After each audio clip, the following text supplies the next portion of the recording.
ఈ కన్స్ట్రక్షన్స్ అయ్యేటప్పుడు గవర్నమెంట్ భవనాల వరకు అవుతాయి నాకు తెలిసి.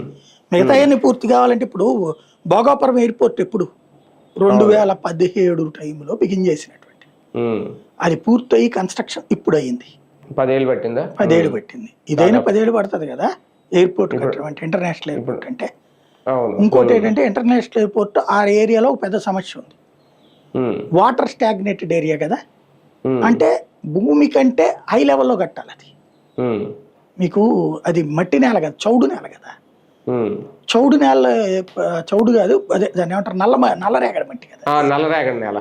నల్లరేగడి నేలలో భూమి కుంగే స్వభావం ఉంటుంది, బురద స్వభావం ఉంటుంది. అట్లాంటి చోట్ల రేపు వర్షం వచ్చినప్పుడు అడుగున భూమి తీయిందనుకోండి సమస్య కదా. కాబట్టి చాలా ఎక్కువ కష్టపడాలి అక్కడ.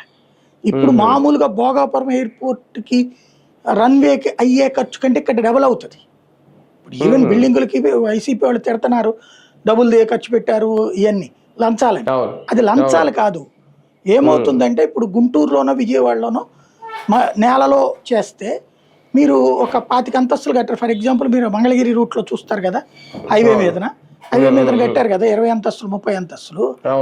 అక్కడ కట్టిన చోట ఏమైంది, భూమి 40 అడుగులు తవ్వినా ప్రాబ్లం లేదు అక్కడ. ఎందుకని, అది కొండ నేల, ఎర్రమట్టి నేల అది, కాబట్టి ప్రాబ్లం లేదు. ఇక్కడ 20 అడుగులు తవ్వేటప్పుడు